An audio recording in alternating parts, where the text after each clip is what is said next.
Lors de la dernière leçon,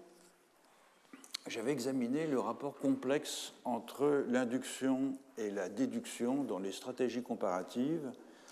mises en œuvre par l'anthropologie sociale et culturelle au XXe siècle, et j'en avais tracé l'origine dans le système de logique de John Stuart Mill, qui a exercé une influence considérable sur les sciences sociales françaises et britanniques jusque dans les années 1960. Outre la méthode déductive des variations concomitantes, qui a eu la fortune que l'on sait dans l'œuvre de Durkheim, outre aussi le principe qu'il n'existe pas de différence de nature entre l'induction fondée sur l'expérimentation et l'induction fondée sur l'observation de faits donnés spontanément, manière de légitimer la scientificité de cette science de l'observation par excellence qu'est l'anthropologie sociale et culturelle. Donc Mill fournit aussi la base potentielle de l'emploi de la méthode déductive dans les sciences sociales, en affirmant que l'on peut appliquer déductivement des lois aux phénomènes complexes, à condition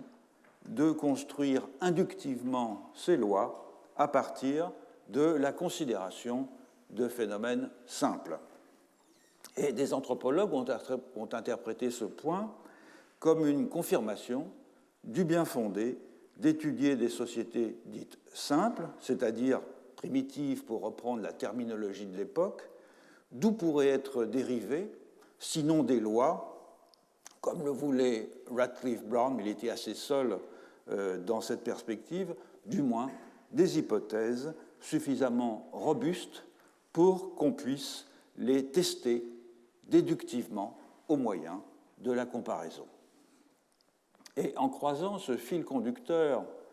de la démarche anthropologique, le couple inductif-déductif,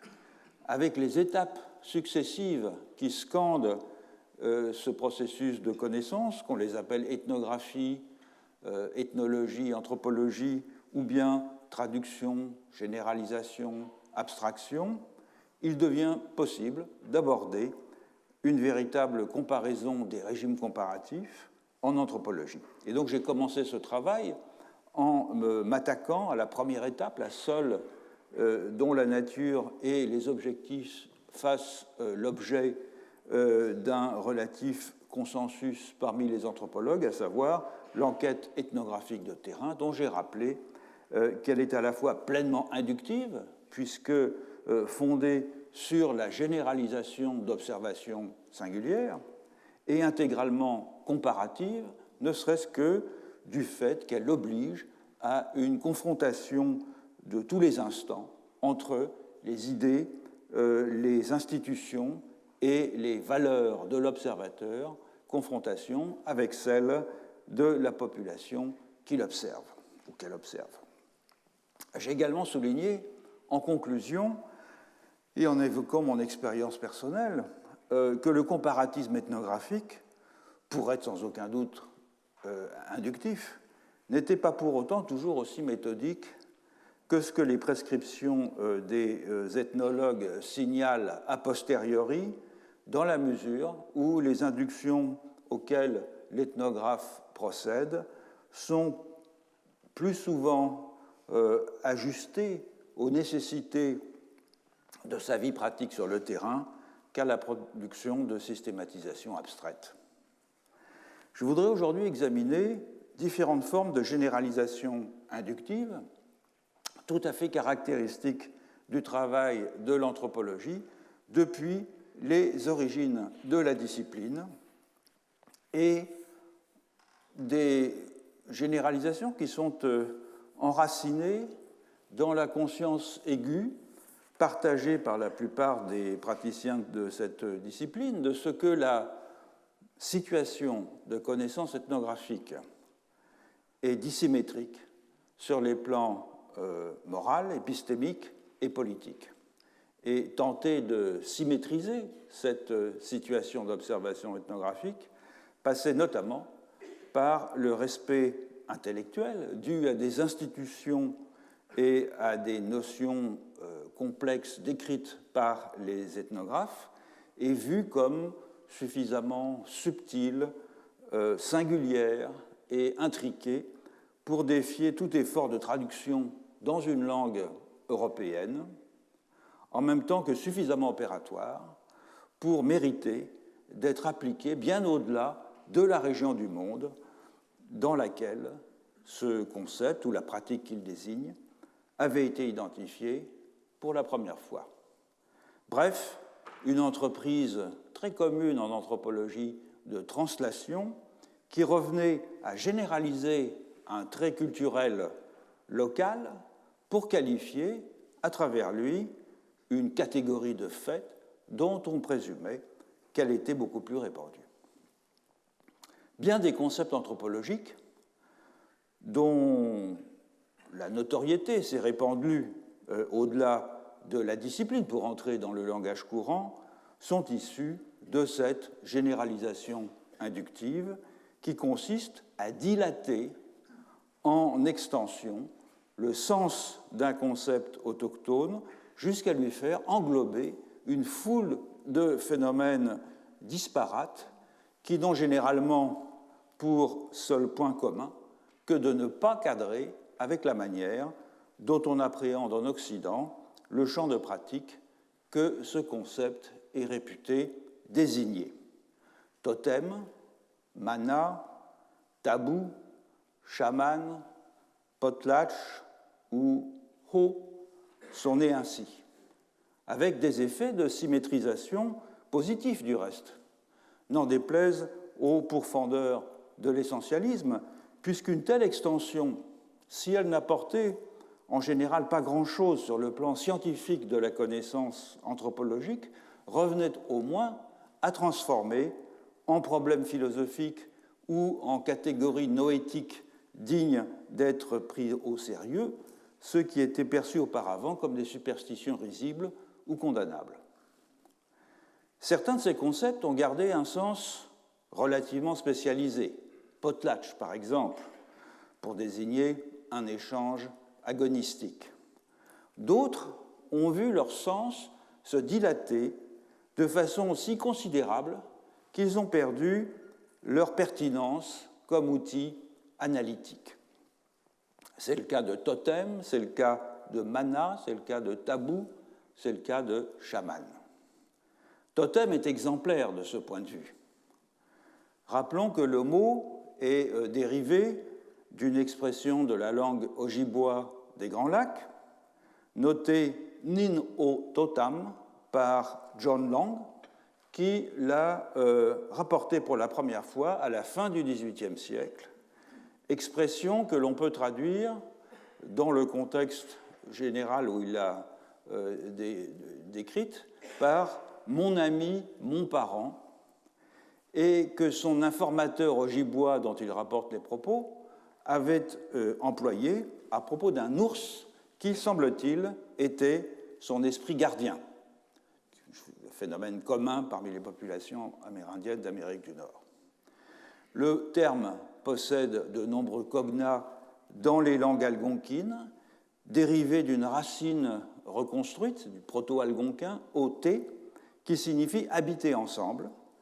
cognats qui font tous référence à une relation sociale, généralement localisée et caractérisée par un apparentement ou un lien d'amitié sélective. Et selon les situations pragmatiques d'énonciation, les cognats de Dodem peuvent être employés dans la plupart de ces langues pour se référer à un parent clanique,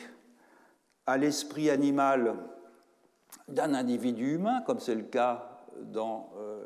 l'expression que rapporte John Long,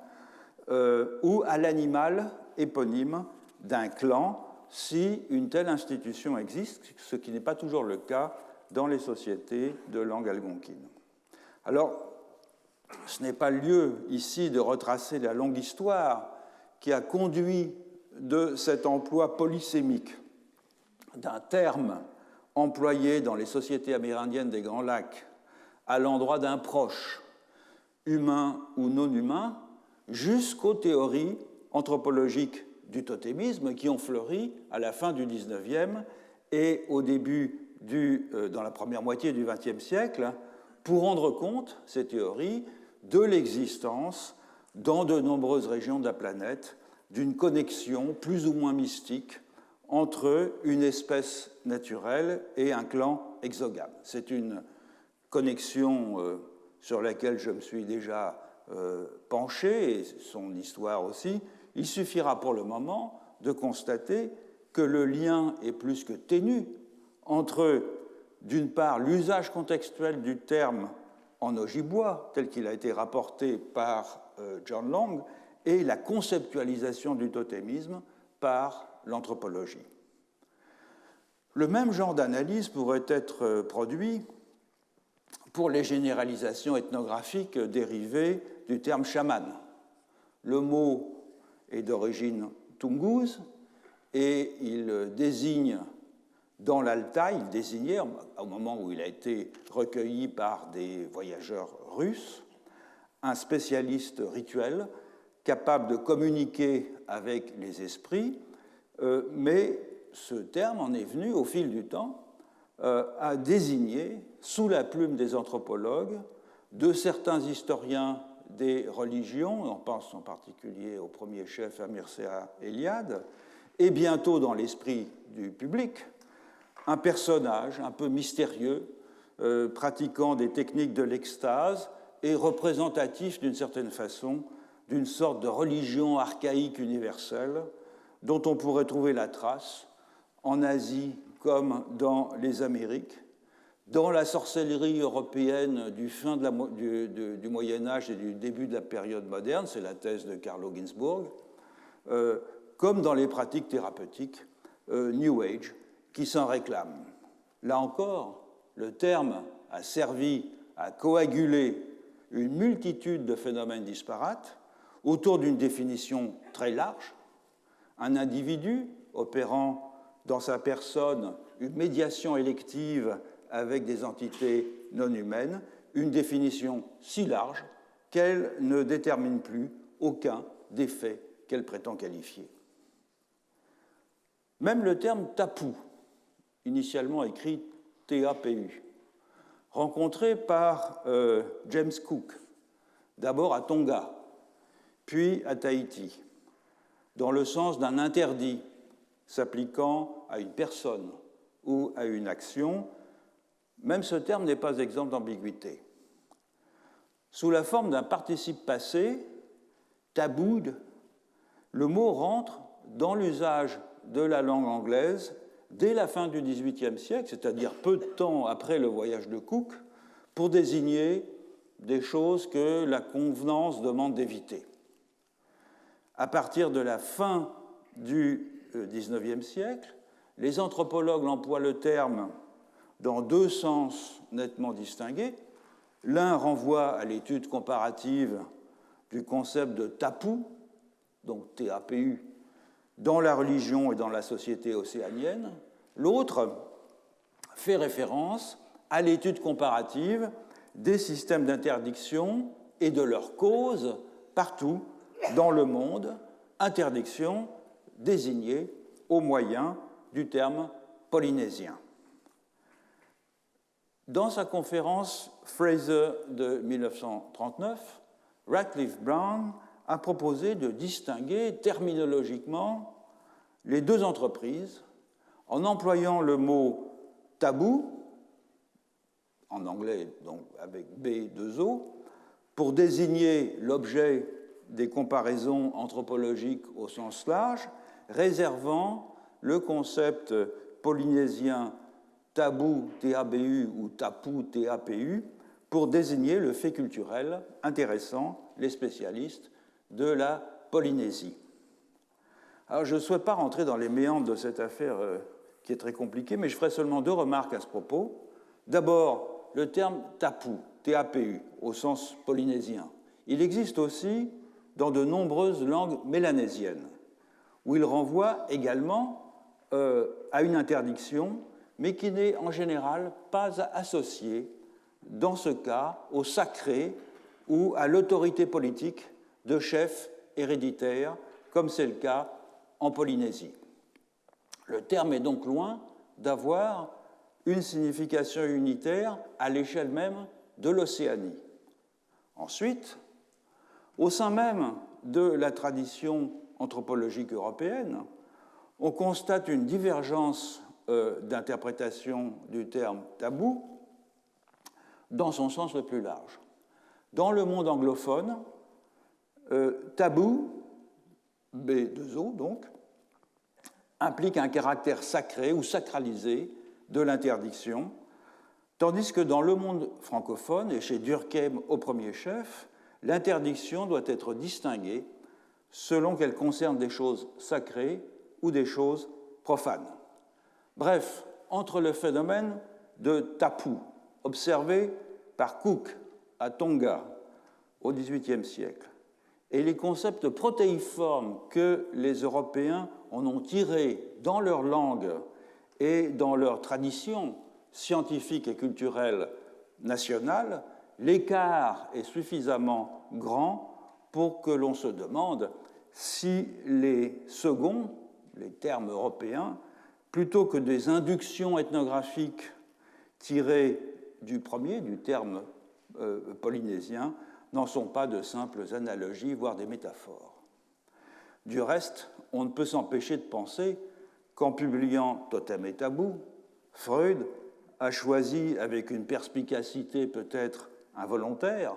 d'intituler un mythe d'origine, qui est celui de la psychanalyse, au moyen de deux notions, à l'origine très locales, mais transformées à un tel point par leurs interprétations savantes qu'elles en venaient à refléter de façon appropriée la métabolisation effectuée par la pensée européenne lorsqu'elle s'approprie des pensées autochtones. Or, cette métabolisation, eh bien, c'est le travail qu'opèrent l'inconscient et le mythe lorsqu'ils construisent du nouveau avec des débris de l'expérience sensible et subjective. Donc, c'était peut-être pas un mauvais choix. Plutôt que de m'étendre sur le mouvement de généralisation de chacune de ces notions locales que j'ai mentionnées, je voudrais m'arrêter un peu plus longtemps sur l'une d'entre elles seulement, notamment parce qu'elle est moins connue que les autres en dehors du monde savant. C'est la notion de Hau, H-A-U, qui joue dans l'essai sur le don de Marcel Mauss un rôle qui a été beaucoup discuté. Rappelons que Mauss consacre l'essai sur le don, qu'il a publié en 1923-1924 dans l'année sociologique, il a consacré à tenter d'élucider la raison impérative qui, dans maintes civilisations, paraît obligée à rendre cadeau pour cadeau, ou, comme il l'écrit,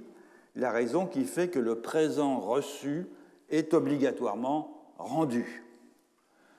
En s'interrogeant sur la source de cette contrainte, Mauss constate que sa raison morale et religieuse n'est nulle part plus apparente qu'en Polynésie, et que c'est là, donc, qu'il faut l'étudier si l'on veut résoudre l'énigme du don, pour reprendre le titre que Maurice Godelier a donné au livre qu'il a consacré à ce thème. Parmi les nombreuses sources que Mauss utilise, celle qu'il va privilégier, c'est une exégèse, un commentaire sur le Hau, un commentaire réalisé par un intellectuel maori sur ce concept maori qui désigne en première approximation l'esprit des choses, et en particulier l'esprit de la forêt et du gibier que la forêt abrite. Cet exégèse, ce commentaire sur le Hau est l'un des plus discutés de l'histoire de l'anthropologie, on l'a beaucoup commenté. Il provient d'un savant maori de Nouvelle-Zélande qui s'appelle Tamati Ranaipiri, qui s'exprime en maori, en tout cas dans cette exégèse, dans une lettre qu'il adresse au début du XXe siècle à l'ethnographe Elsdon Best en réponse à des questions que ce dernier lui avait posées et que Best a reproduites, les réponses, et traduites. Il a répondu en maori par écrit, donc ce Tamati Ranaipiri,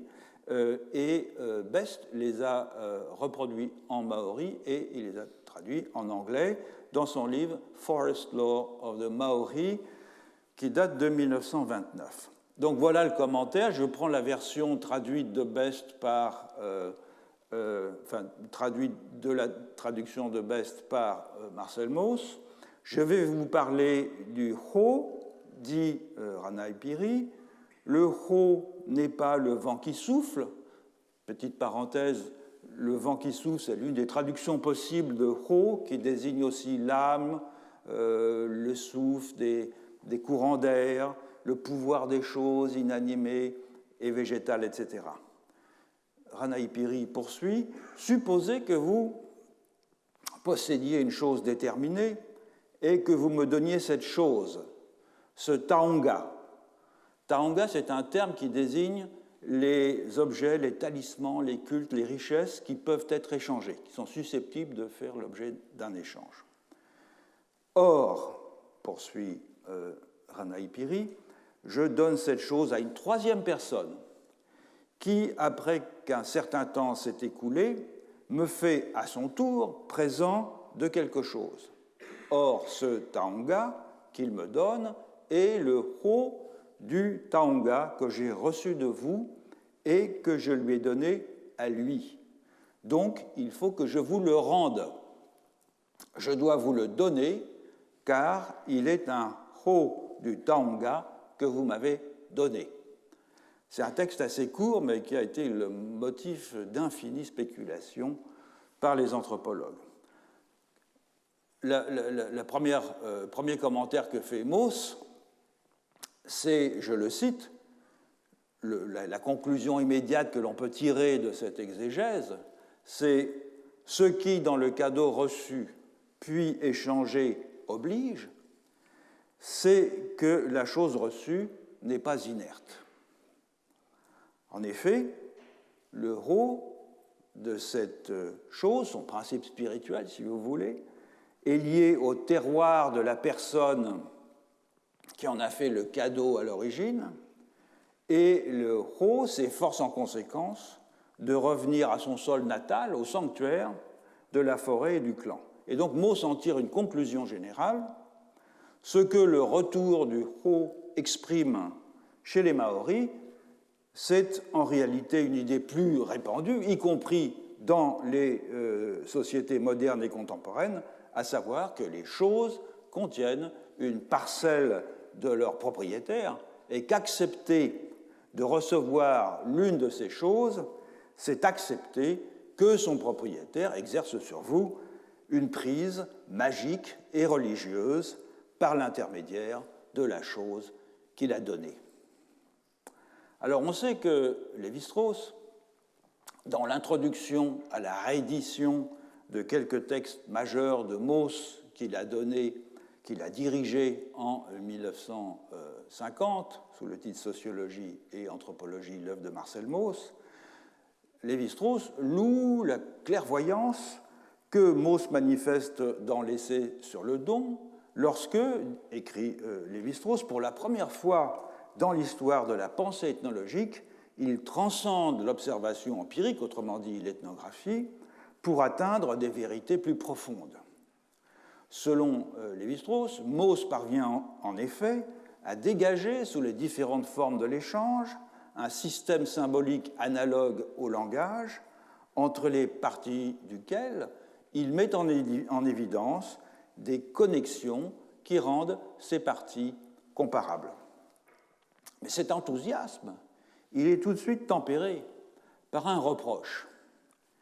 Et ce reproche, c'est celui d'avoir pris les autochtones un peu trop au sérieux et d'avoir donné à la notion de ho une portée explicative indue. Lévi-Strauss manifeste dans sa critique un rationalisme implacable.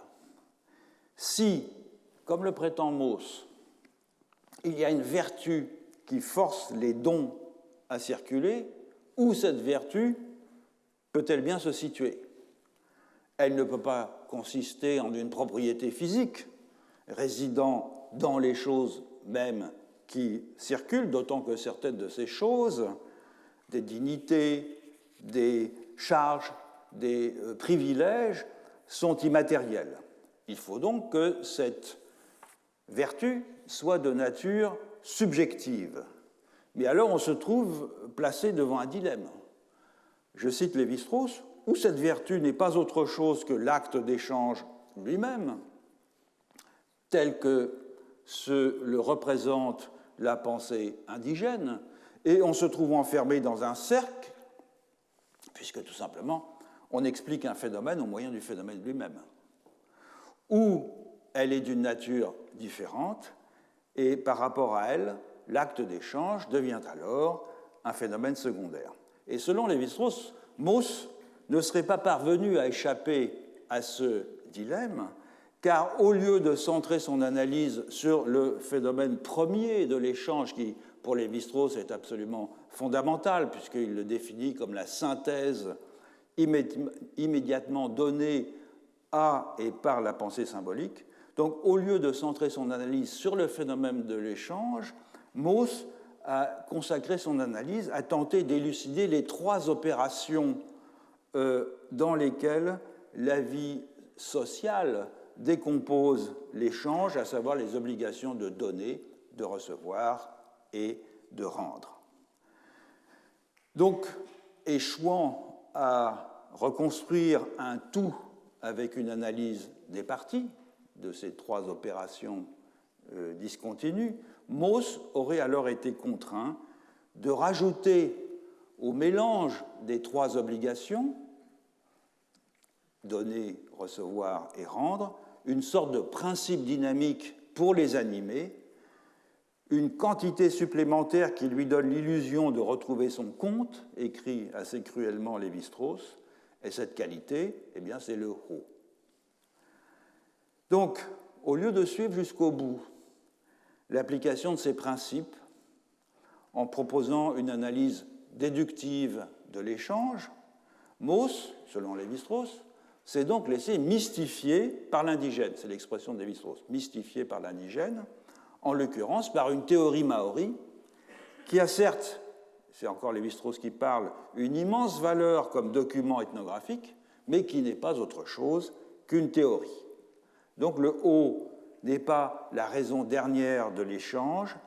c'est la forme consciente, dit Lévi-Strauss, dans laquelle ou sous laquelle des hommes d'une société déterminée ont appréhendé une nécessité inconsciente dont la raison est ailleurs. Bref, au lieu d'une démarche déductive qui aurait permis à Mauss de dégager la réalité sous-jacente, c'est-à-dire, précise Lévi-Strauss, les structures mentales inconscientes qu'on peut atteindre à travers les institutions,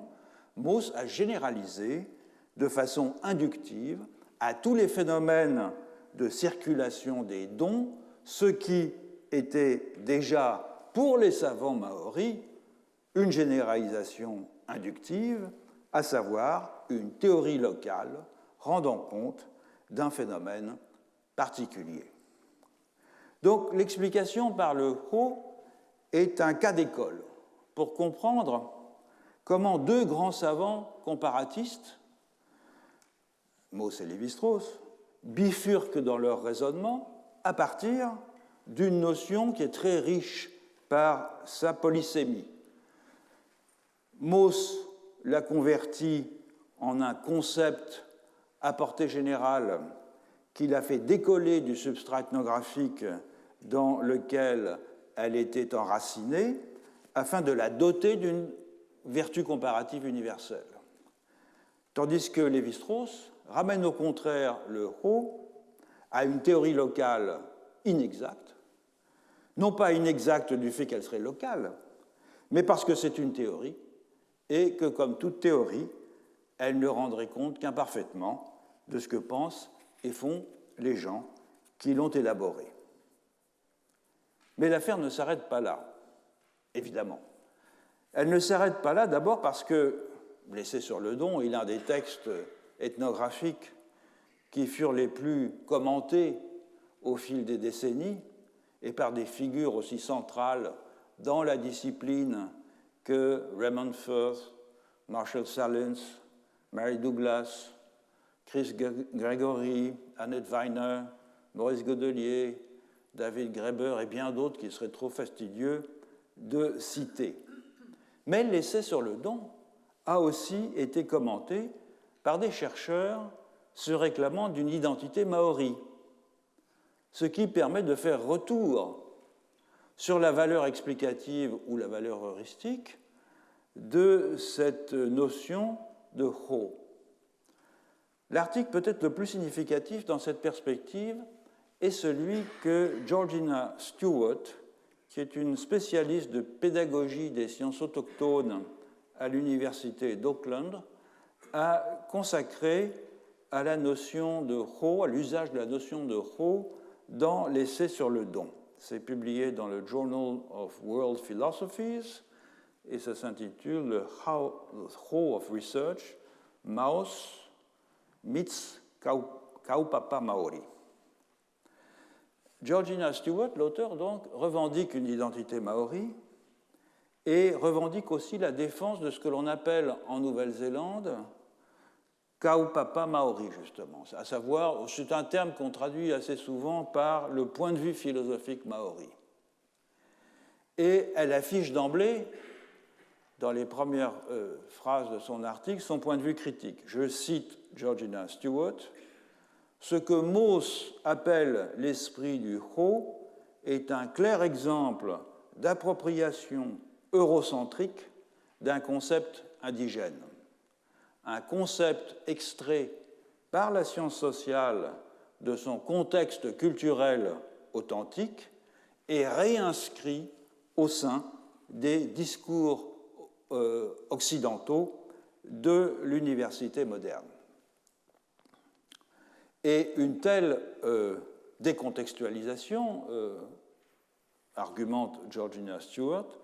est contestable sur les plans moral, politique et épistémologique, car, ajoute-t-elle, je la cite, il est axiomatique que le langage et les phénomènes culturels ne peuvent être complètement interprétés qu'à l'intérieur du paradigme ou de la vision du monde propre à l'identité culturelle qui les porte. Alors, on remarquera d'emblée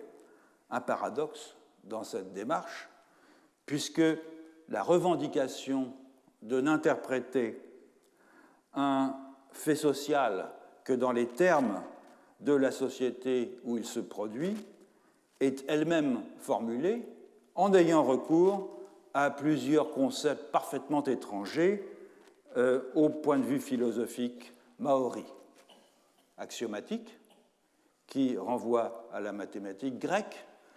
paradigme, qui renvoie à la logique philosophique grecque, phénomène culturel, qui renvoie à l'épistémologie néo-kantienne, disons, et à ses successeurs, et vision du monde, Weltanschauung, qui renvoie au débat de la philosophie allemande du début du XXe siècle. L'auteur n'applique pas non plus à Mauss l'exigence de symétrie qu'elle réclame au profit des Maoris, dont elle veut faire entendre la voix, déformée, dit-elle, par des décennies d'exégèse eurocentrique de l'essai sur le don. Car écrire, comme elle le fait, de Mauss qu'il était raciste et évolutionniste est tout aussi contraire à l'appréhension correcte de sa personne et de son œuvre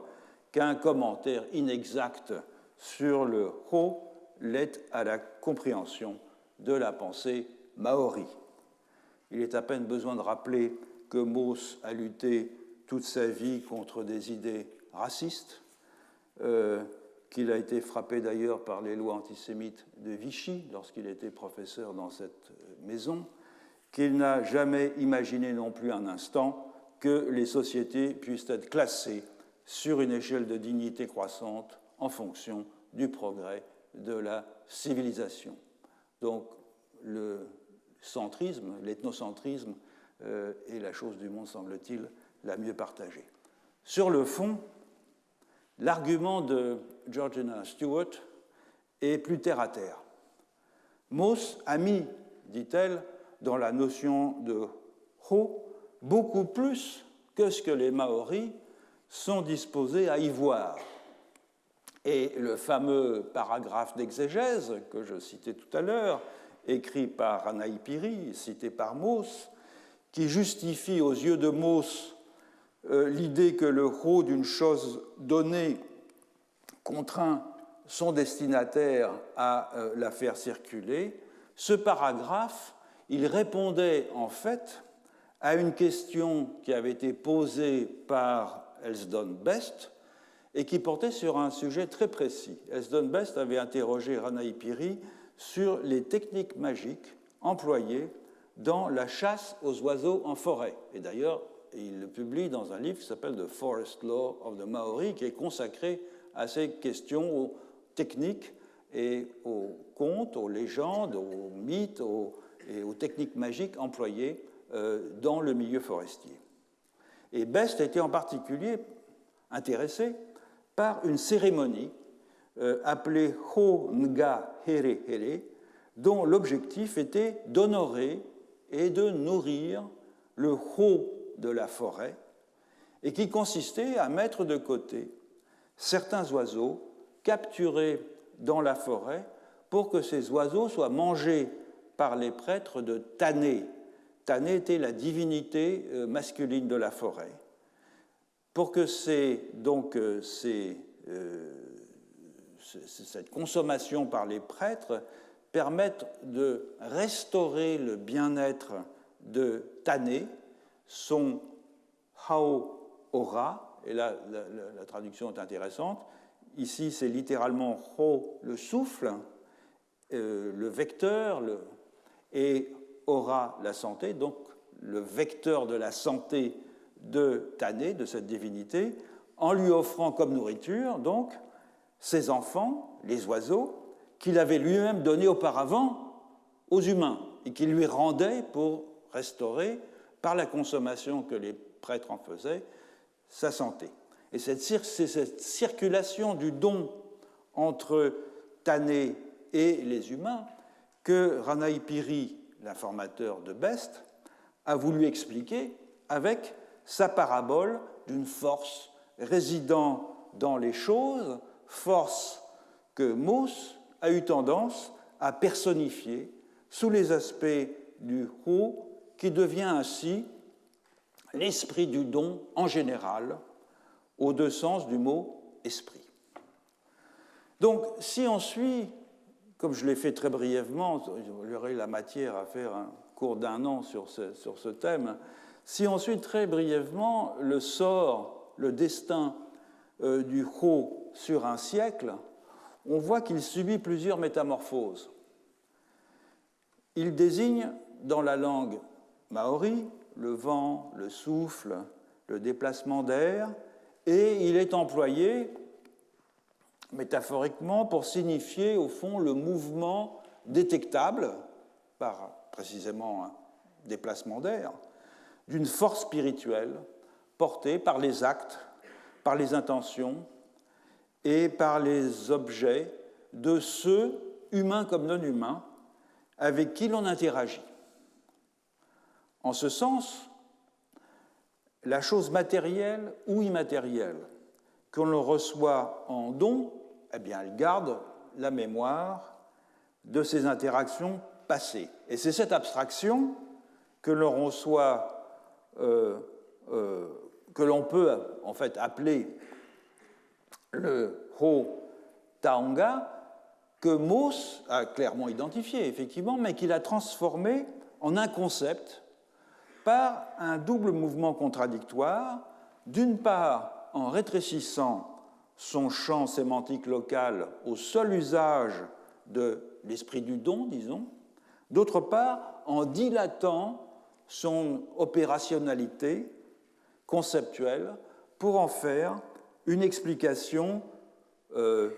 à portée générale de l'obligation de rendre un cadeau. Lévi-Strauss critique cette dilatation inductive en lui déniant toute vertu explicative et en réaffirmant que l'on ne saurait fonder une vérité anthropologique sur une généralisation ethnographique. Tandis que la vérité anthropologique est à rechercher déductivement en dévoilant des structures, en construisant des modèles, en étudiant des variations, la généralisation ethnographique ne peut nous fournir que des théories locales, indûment montées en graines.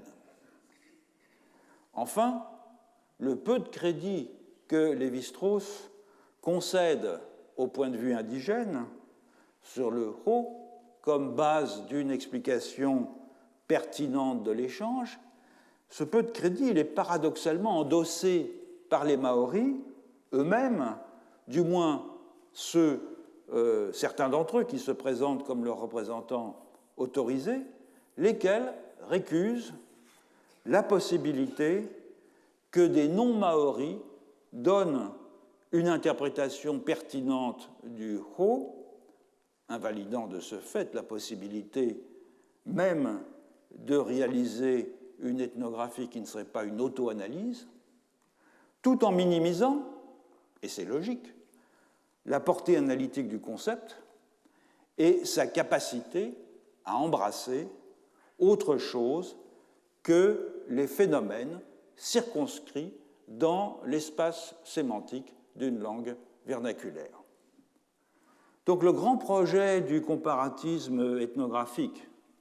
tel qu'il s'était dessiné avant-guerre, à savoir la généralisation inductive de concepts locaux transformés en outils analytiques, reçoit ainsi un double coup d'arrêt. De la part d'une démarche de connaissance aspirant à se défaire de ce que Lévi-Strauss appelait les modèles faits à la maison, et pour la raison de ce qu'il n'est pas assez universaliste, mais aussi de la part d'une démarche de connaissance attachée à la richesse d'un savoir local, et pour la raison contraire, parce qu'il n'est pas assez relativiste. Le mouvement de généralisation conceptuelle à partir de l'ethnographie ne s'arrête pourtant pas dans la deuxième moitié du XXe siècle. Il prend simplement une autre forme, une forme sans doute plus subtile, car il ne s'agit plus désormais de développer les implications conceptuelles d'une institution locale, de telle façon que son champ d'application dépasse et celui de l'institution originelle et les particularités de la région du monde où on l'avait décrite initialement.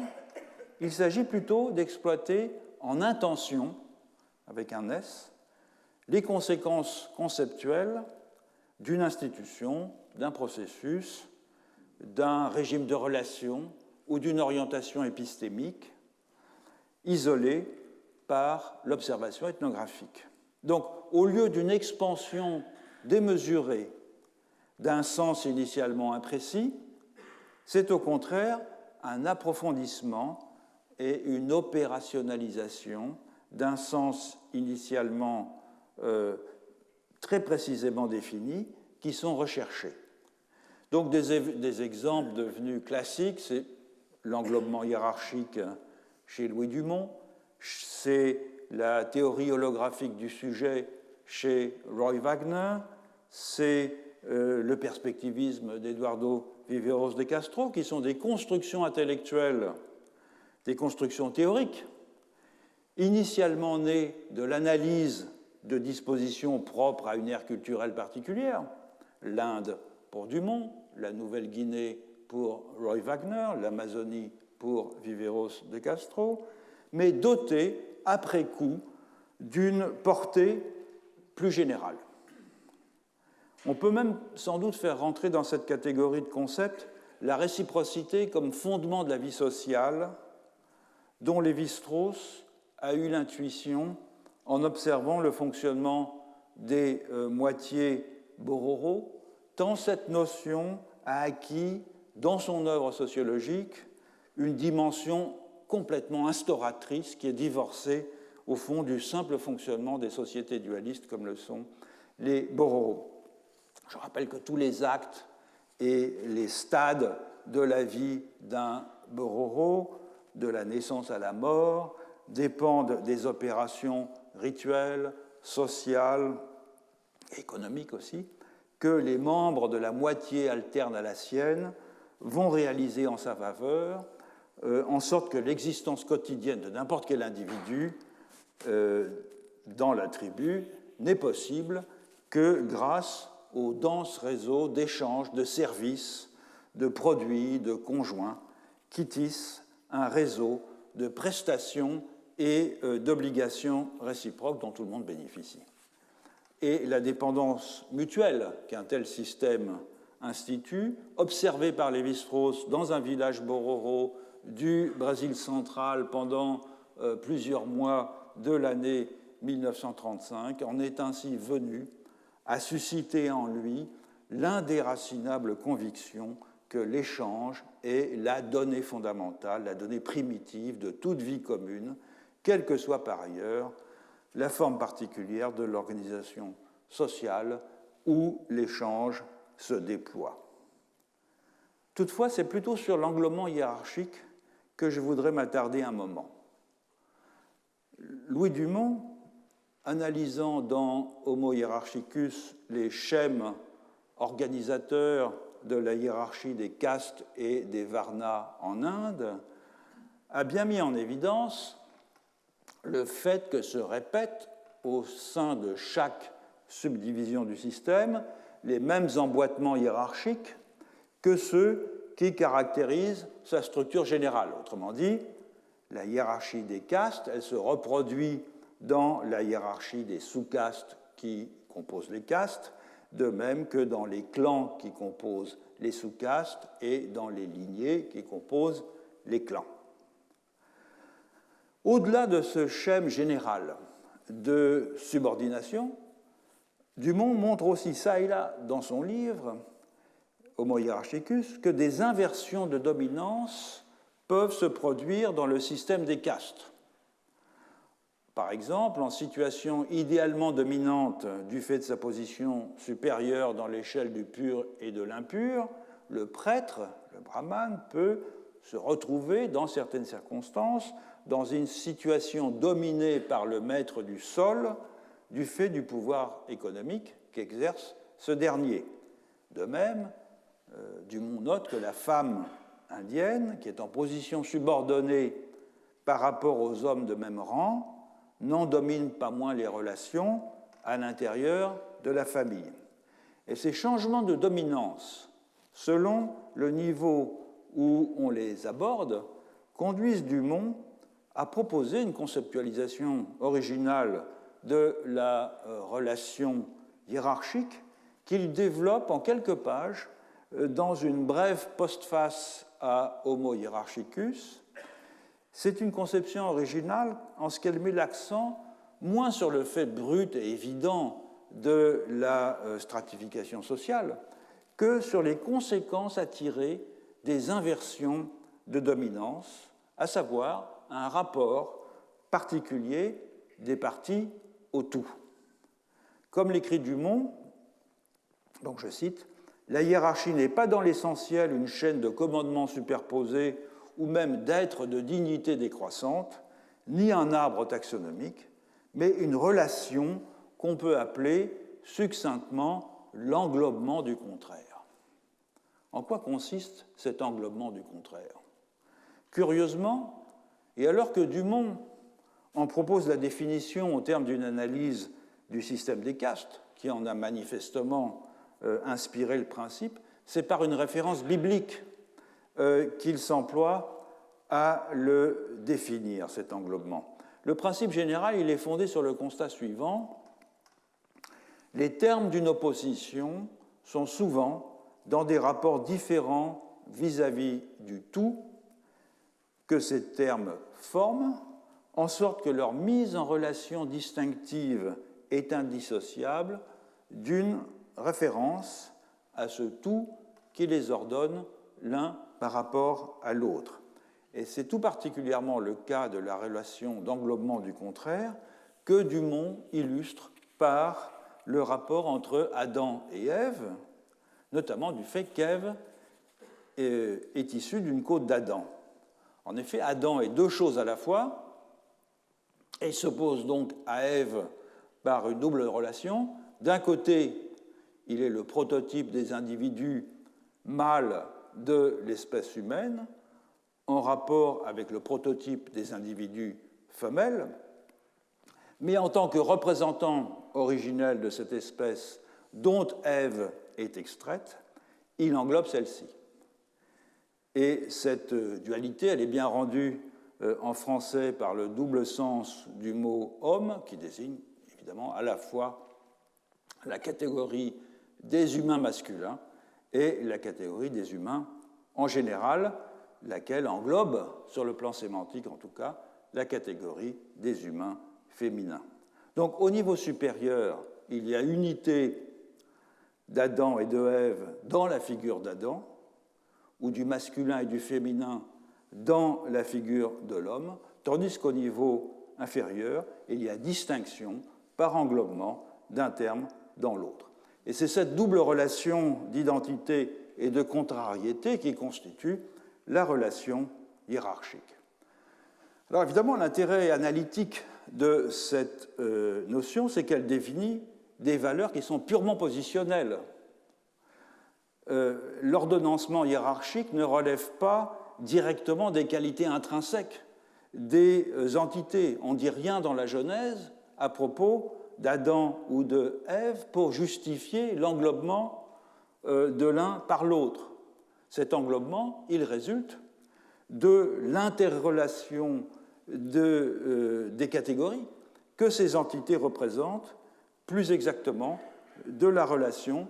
entre un tout et un élément de ce tout. Curieusement, Louis Dumont a lui-même peu exploité les possibilités analytiques de l'englobement hiérarchique, et c'est surtout à ses disciples que revient le mérite d'avoir montré la pertinence et la fécondité de cet outil théorique en l'appliquant à des cas ethnographiques très diversifiés. Alors, je mentionnerai juste deux références au sein d'une littérature sur la question très pléthorique. Un article de Michael Hausman qui s'appelle « La relation hiérarchique, idéologie particulière ou modèle général » qui a été publié dans un volume d'hommage à Louis Dumont qui s'appelle « Différences, valeurs, hiérarchie » publié en 1984. C'est un article qui explicite avec un grand raffinement toutes les ramifications conceptuelles et les potentialités analytiques de la relation hiérarchique. Deuxième exemple, c'est une monographie, c'est celle de Serge Tcherkezov, qui s'appelle « Le roi Niamwezi, la droite et la gauche », publiée en 1983, et qui examine une question tout à fait classique, qui est l'englobement hiérarchique de la gauche par la droite, à propos d'un cas africain, à propos d'une royauté africaine. Alors, sur le plan de la méthode de connaissance, la production de concepts analytiques, comme l'englobement hiérarchique ou comme le perspectivisme, a ceci d'intéressant qu'elle est sans aucun doute le résultat d'une opération inductive. C'est bien une abstraction de particularité qui engendre le concept, sans être pour autant une véritable généralisation, comme celle qui engendre des concepts typologiques dans le genre totem ou chaman, généralisation qui n'est, dans le cas de totem, chaman, ro, etc., que l'extension à un grand nombre de cas de caractéristiques superficielles discernées dans un cas particulier. L'abstraction analytique de concepts comme l'englobement hiérarchique consiste plutôt en une sorte de réduction intuitive. C'est une propriété d'une relation jusque-là inaperçue qui devient soudain évidente parce qu'elle se révèle avec la force de l'évidence vécue dans une manifestation concrète. Il s'agit évidemment toujours d'une forme de comparatisme ethnographique, mais dans laquelle l'ethnographie devient une sorte de tremplin pour l'imagination conceptuelle plutôt qu'un guide pour une transposition. Et ce qui caractérise les concepts analytiques, comme l'englobement hiérarchique, par rapport aux concepts typologiques, comme le mana ou le ro, c'est au fond l'accent mis sur l'intention, ou la compréhension, comme on disait jadis, au regard de l'extension. Et un indice de cette différence, c'est que les concepts analytiques, comme l'englobement hiérarchique, ne sont jamais nommés par emprunt d'un terme vernaculaire aux cultures dans lesquelles leur présence a été initialement inférée, par contraste avec les concepts typologiques du genre Ho ou Mana. En revanche, et c'est là que l'on retrouve un puissant ressort du comparatisme à l'échelle ethnographique, ces concepts tirés par abstraction de l'analyse d'une situation locale, tout comme les concepts typologiques issus de la généralisation d'une institution, n'acquièrent soudain une saillance dans l'esprit ou dans l'imagination analytique de l'observateur que parce qu'ils sont le meilleur moyen d'offrir un contraste avec des façons occidentales de percevoir et de conceptualiser le champ de phénomènes dont ces concepts rendent compte. Autrement dit, le totémisme de Fraser, par exemple, contraste avec l'idée d'une séparation de nature entre humains et non-humains. Le Ho de Mauss contraste avec la logique marchande. L'englobement hiérarchique de Louis Dumont contraste avec l'individu occidental, isonomique, etc. Le perspectivisme d'Eduardo Viveros de Castro contraste avec le mononaturalisme de l'ontologie moderne. Le sujet holographique de Wagner contraste avec l'individu occidental, etc., etc. En ce cas, c'est bien la généralisation directe ou indirecte d'un relatif qui va relativiser un principe général. L'opération comparatiste bénéficie ainsi d'un subtil effet de feedback. Et pour employer le langage conventionnel des tropes rhétoriques, le primum comparandum local, par exemple la hiérarchie dans le système des castes, dans la mesure où il est le révélateur d'un concept, l'englobement hiérarchique, dont le champ d'application est bien plus large que l'institution dont on l'a induit, permet de mettre en évidence que le secundum comparatum, je suis le langage des tropes, implicite par rapport auquel il était confronté, c'est-à-dire une institution ou une pratique occidentale, ici l'individualisme en tant qu'il contraste avec la hiérarchie, ne peut pas jouer le rôle de tertium comparationis, c'est-à-dire fournir le point de départ des qualités à comparer, ainsi que cela était sous-entendu auparavant. Alors, je voudrais terminer ces considérations sur l'induction ethnographique en invoquant une forme singulière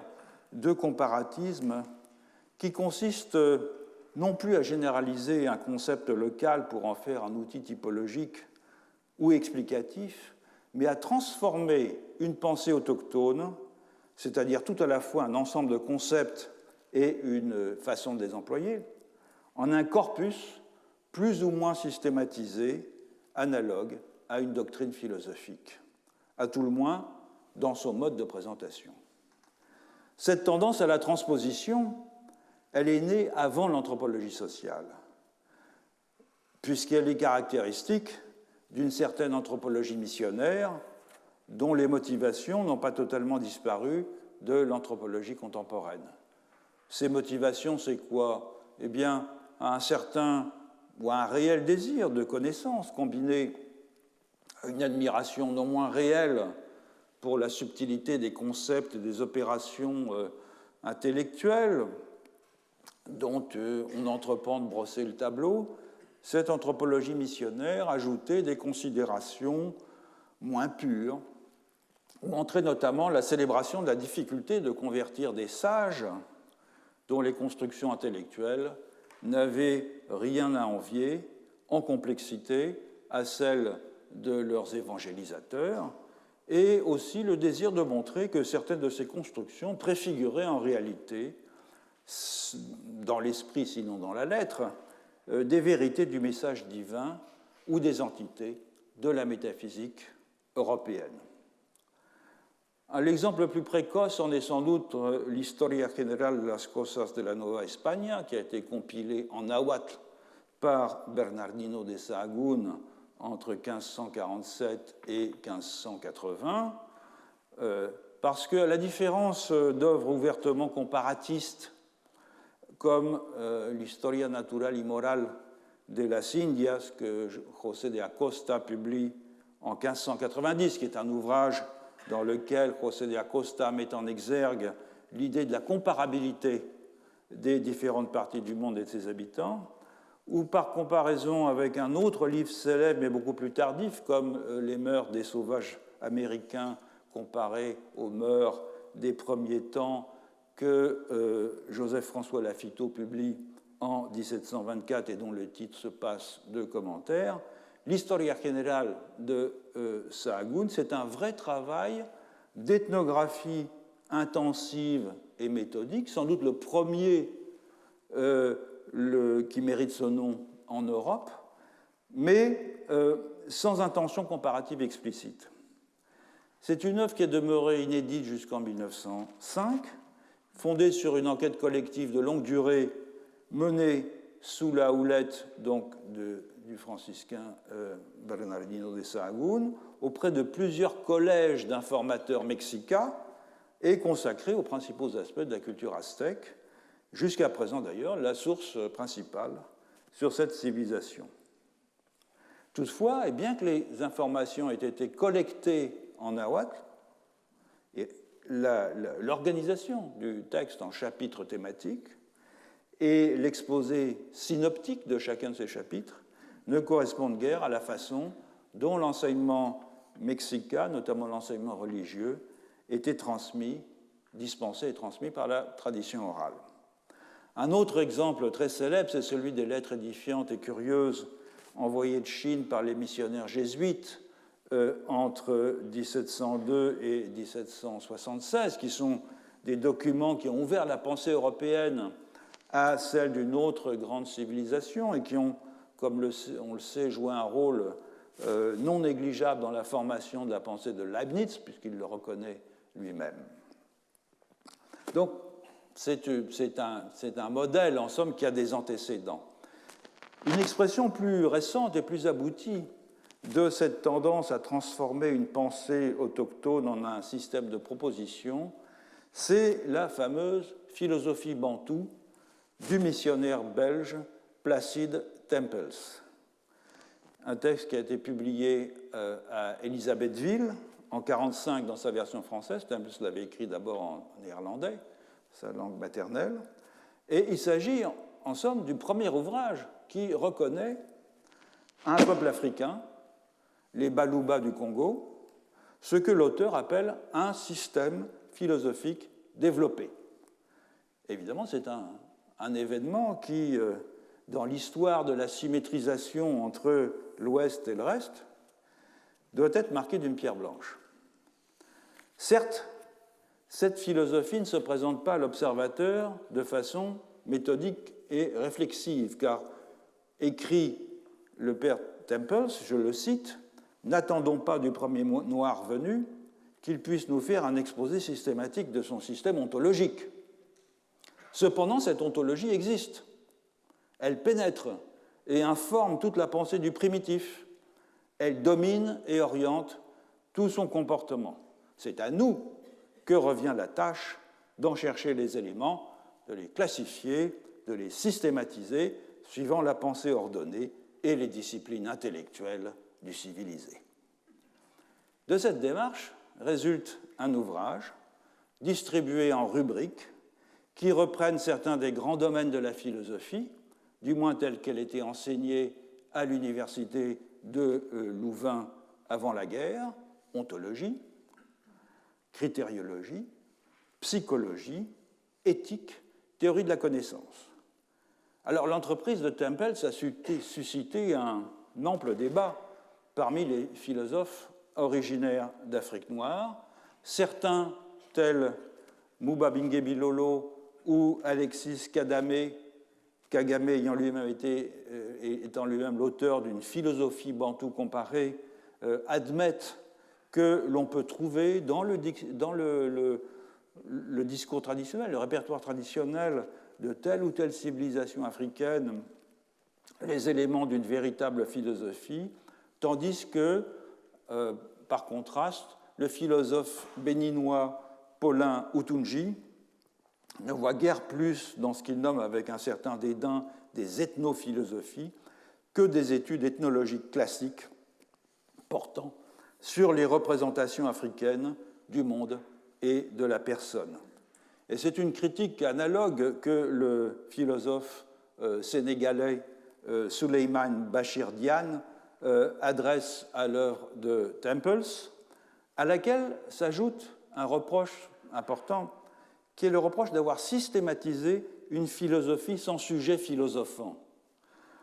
Le missionnaire transformant ainsi des éléments de la pensée des Baluba en une sorte d'inconscient collectif, généralisable à l'ensemble ethnique, voire à la totalité de l'Afrique. Je cite Diagne, Philosophie bantoue, donc le livre de Tempels, n'aura donc finalement été qu'une systématisation du discours ethnologique, soucieux de ramener la profusion du pittoresque et de l'étrange à l'unité d'une vision du monde portée par l'ethnie dans sa totalité, qui pourra d'ailleurs, dans une démarche comparatiste et généralisante, finir par couvrir le monde négro-africain dans son ensemble. On le voit, tous les ressorts du comparatisme ethnographiques classiques sont présents dans l'entreprise de Tempels, mais poussés jusqu'à leurs ultimes conséquences. La transformation d'énoncés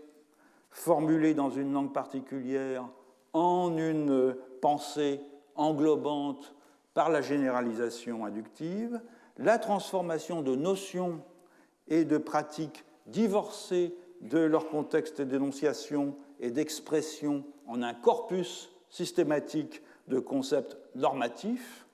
enfin, la transformation d'une ontologie locale reconstruite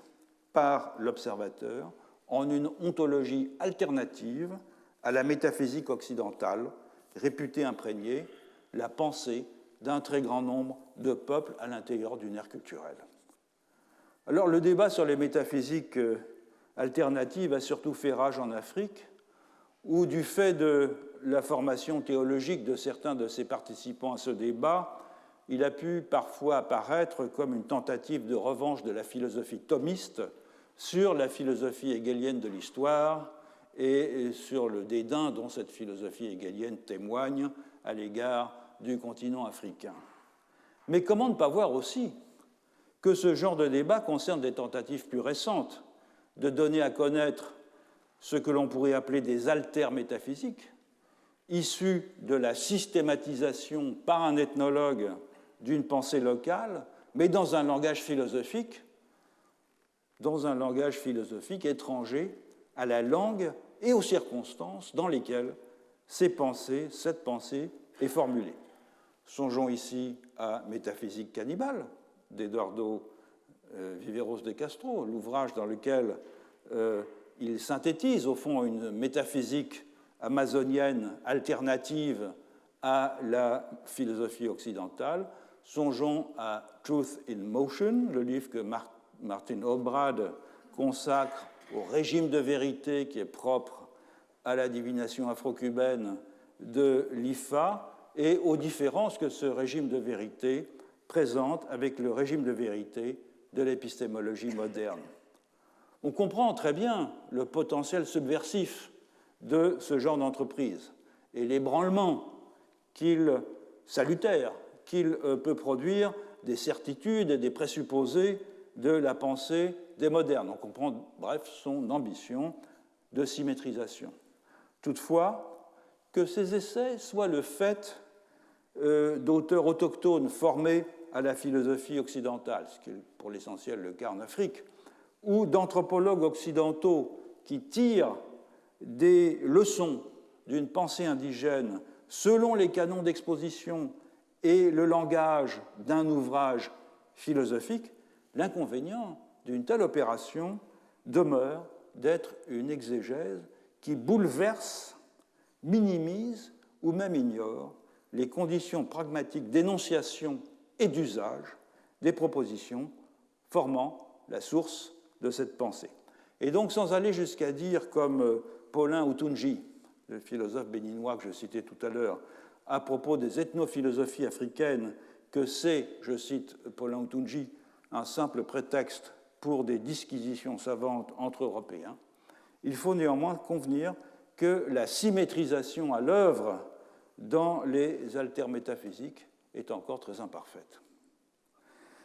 J'achève ainsi l'analyse du comparatisme ethnographique par généralisation inductive et j'examinerai dans les prochaines leçons plusieurs variétés de comparatisme anthropologique déductif au sens de l'opération en 3 étapes que j'avais précisément définies: induction de lois à partir de phénomènes simples, application déductive de ces lois à des phénomènes complexes, vérification de la légitimité de la déduction au moyen de la comparaison.